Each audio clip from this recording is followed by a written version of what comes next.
Hey guys, it's Dr. May. How's it going today? I want to share with you a technique called HeartMath that I learned a couple of years ago, and I found it's been a great addition to my mindfulness practice. And I wanted to tell you about it because it's based in science and it could help a lot. And it's really not that hard to do. Okay, so that's the goal for today. Here we go, HeartMath. Don't worry, you don't have to get a calculator or anything like that. Okay. Good. Don't worry about addition, subtraction, multiplication, division, all that business. Okay, so it's just the title. It's just the official name of this science and this technique. Okay, so don't get scared off. Whoop, let's take a little. Oh, there we go. Okay, so I'm going to start out with some of the science first, and then I'm going to move into the techniques. Okay, so try to understand the background about it. I think kind of gives you a sense of why we're doing it and may help with the motivation to want to give it a try. Okay, so bear with me. So fun facts about the heart. Okay, so because we're working with the heart-brain connection in this one, mind-body connection. Okay, so would you know that in a fetus, right, like an unborn baby, the fetal heart starts beating before the brain and the nervous system are fully developed, right? So the heart is the first major thing to develop in your body as you're just a little wee thing, right? And the heart has its own nerve cells similar to those found in the brain. So there's literally like a heart brain that we have, okay? And did you know that your heart actually sends your brain 9 times more messages than your brain sends your heart? So sometimes you literally feel something or intuit something with your heart first, and then you think about it, right? So there really is some kind of heart action going on, you know? And another cool thing is that the heart has a really big electromagnetic field. So if you look at that picture on the bottom right, it can be measured 6 to 8 feet from your body, right? So our body actually, like our cells don't really end with our skin. Like part of ourselves is our energy. And the heart electromagnetic field energy extends a way far away from our body, right? So that's kind of cool, right? Okay. Sorry, it's having a hard time turning today. Okay, there's a concept they call entrainment, okay? And so your heart has the strongest rhythm in the whole body. And when your heart beats a certain way, everything else syncs up to your heart. Your heart's like the conductor. And then the other organs in your body, like your brain and your breathing and stuff, are kind of like the players in the orchestra, right? So when the conductor conducts a certain way, everybody follows, right? So when your heart sets the tone, all the other parts of your body follow. Okay, so that's entrainment. Okay, and heart rate variability. This is another kind of measure that they look at, and high heart rate variability is considered to be healthy. Okay, so basically it varies because there's little micro changes between your parasympathetic and sympathetic nervous systems. So basically the parasympathetic nervous system is what they call like the rest and digest. So it kind of helps slow things down, right? Sympathetic prepares us for action like fight or flight, so it revs things up, right? So there's little micro shifts between those two in like a moment-to-moment basis. And those are reflected in the intervals between each heartbeat. So your heart literally doesn't beat like a metronome, like exactly the same every time. Like there's a slightly different amount of space between each heartbeat. And that's a good thing because it reflects like a sensitive system that when you really can make those micro changes back and forth between rest and digest and fight or flight, it's really showing your body's flexible and able to adapt to circumstances. So you want a good heart rate variability. It's a sign of health, okay? So HeartMath actually helps with this, and we'll talk about that a little later. Okay, next. Okay, so actually here's some benefits of high heart rate variability. So you actually have a greater sense of well-being and better physical performance. So it makes you feel better about yourself, and you could actually perform better, like if you're doing sports or other kinds of physical activities, right? Better cognitive performance, like so is better thinking ability, better able to reason wisely. That sounds pretty good, right? It helps you sleep better, and it helps you relax and recover better, right? And also gives you greater resilience, which is bouncing back from stress, right? Because it has more variability between the rest and digest and the fight or flight, more flexibility, right? Because it's a sign of flexibility and adaptability. So all these things are signs of health, right? Anytime you hear flexibility, think that's healthy, right? A flexible approach to a situation is always a healthy approach. All right, so high heart rate variability, good for all these things. Okay, next, on the other hand, a low heart rate variability is associated with a host of problems. So we're trying not to have a low heart rate variability. So you tend to be more tired and depressed. You have less adaptability to circumstances, right? So you kind of like that stubborn mule. Maybe you're a little bit rigid about things. And you have more health problems and risk of death. Oh, well, that's not good, right? Trying to stay alive here. Okay. Another concept they talk about with HeartMath is heart coherence, right? So if you're talking about somebody you're interacting with and you say they're coherent, what does it mean? It basically means that they're making sense, right? They're talking in a coherent manner so you could follow along with what they're saying. So when your heart is coherent, it's making sense within your body, right? And that's a good thing. So that's symbolized by, on the right, that green box that I put there. So if you look at that flow, right, it's a nice flow, a nice wave, right? And that's a sign of heart coherence when they measure your heartbeat, okay? So it's about it's about order, harmony, and stability, okay? And it means that the sympathetic and parasympathetic branches are nice and synchronized. And that's a good thing, right? We want them working together well. So when you have good heart coherence, there's a host of benefits, right? So this is also something that's helped by HeartMath. So it helps us to remember, learn, focus, and process information. So just like the heart rate variability, it helps with our cognitive functioning, right? Because our heart feeds to our brain, gives us more efficient use of our energy, has more order and harmony in our physiological processes, right? Because remember, the heart's like the conductor and it affects all the other physical aspects of our body. And it increases our emotional stability and self-regulation, right? So if we're working on emotion regulation, we want a little heart coherence there, right? Okay, so other hand, heart incoherence, right? So if someone's talking in an incoherent manner, that means like they're not really making a lot of sense. So if you look at the waves on the left side in that red box, they're kind of all over the place, right? They're kind of jaggedy and random. So they're kind of incoherent, right? It's really not very healthy here. So here the sympathetic and the parasympathetic branches are kind of out of sync. They're not really working well together. And that's not very healthy for us at all, okay? Our body kind of operates much more inefficiently. So it's kind of like the guy in that picture on the bottom left, like he's drained of his battery, right? There's extra wear and tear on our system. It like depletes our energy. It's really not very good for us at all, right? It also negatively affects our vision, listening ability, reaction time, and even our mental clarity, feeling states, and sensitivity. So there's an emotional effect too, right? Affects our cognition, affects our feelings, right? So that's not really a great sign, right? So we're trying to, again, reduce the incoherence, increase the coherence, and also increase the heart rate variability, okay? All right, I hope this isn't too sciencey for you, but it kind of makes a little sense, I hope, right? Okay, so now check this out. I'm going to bring this a little bit more into the emotional realm, okay, which is a little bit more my wheelhouse, okay? So your emotions and your heart, as you probably can guess, go hand in hand, okay? So when we're experiencing positive emotions, such as love, care, appreciation, compassion, joy, etc., okay?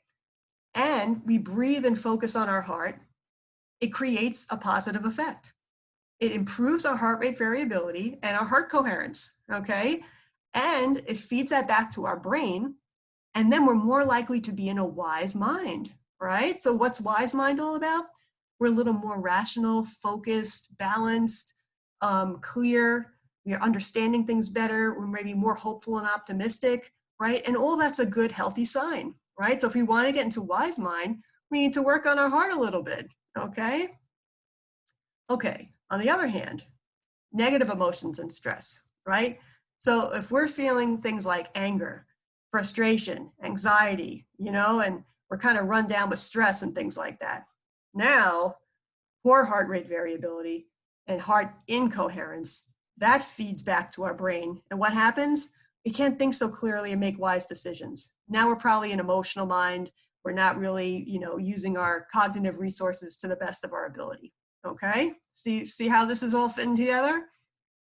Okay, now check this out. Here's some more fun facts, okay? Heart-to-heart communication. So, you know how we talked about that the heart creates a big electromagnetic field around us? So when we're near each other, they kind of overlap, right? And one person's heart coherence could actually help another person achieve coherence, right? So our heart incoherence or coherence influences the people around us without us even having to touch them, right? Pretty interesting. Check this out. This is an experiment they did.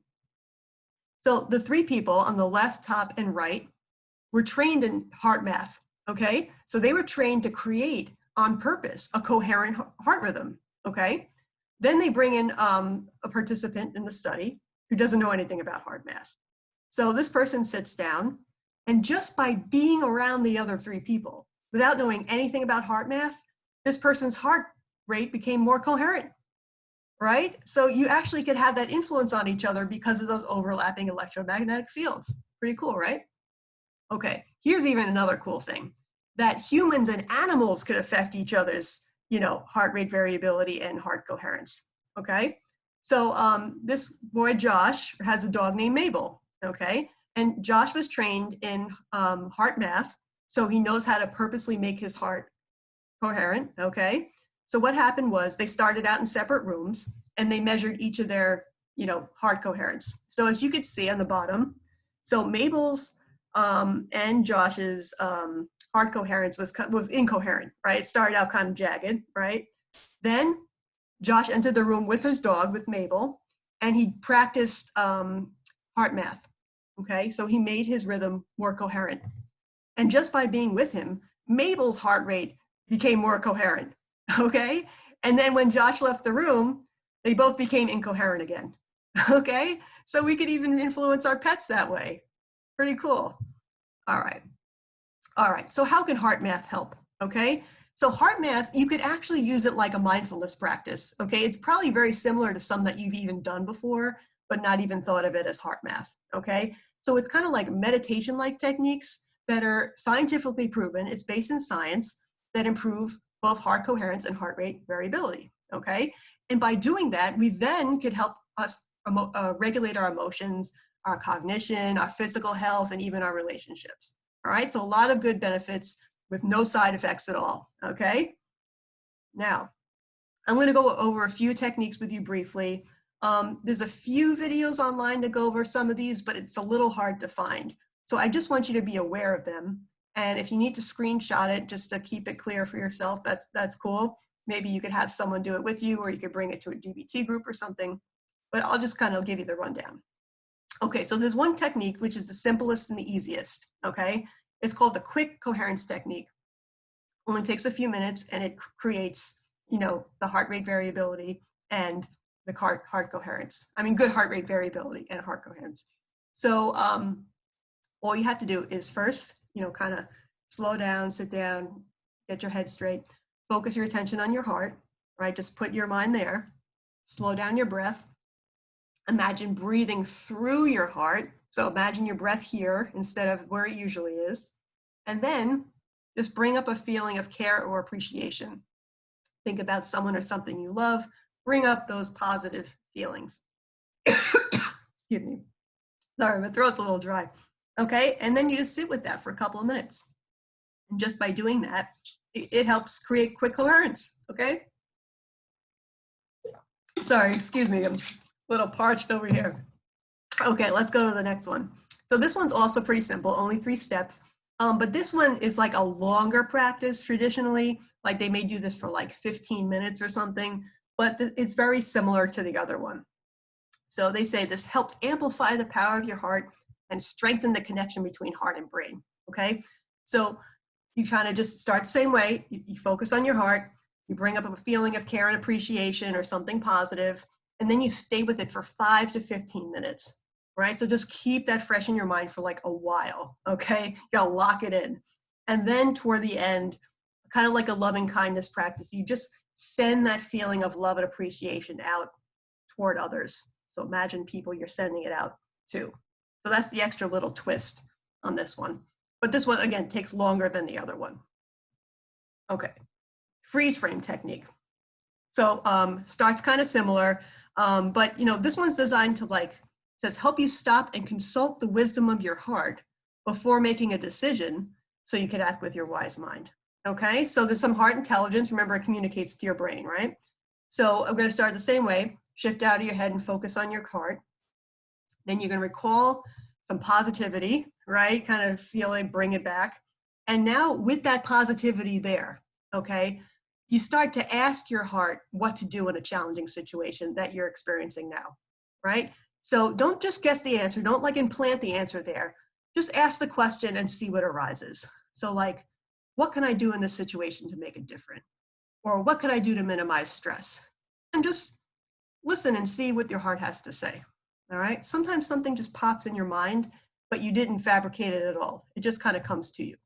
And that's basically the freeze frame technique. Okay. All right. Next is a little longer. There's more steps in this one. This is the cut-through technique. All right. So it helps, they say, shift your emotional state from overcare to care. Okay. So ever get in a situation where you feel like you probably care way more than you should, or you're too invested in something, and so it's creating stress because you're worrying about it too much, or you're trying to fix something or fix someone, okay? So that's what he calls overcare, all right? So basically this one's about dialing it back so it's a more wise mind level of just caring, but not oh, I gotta fix it, that kind of thing. All right, so here's the steps. So first, just become aware of how you feel about the issue at hand, okay? Bring it to mind, just go through it, think about how you're feeling. Step 2, breathing love and appreciation through your heart, kind of like the other ones, right? You're kind of getting that feeling of, positive feelings going. Then go back to the issue, right, with a more objectivity.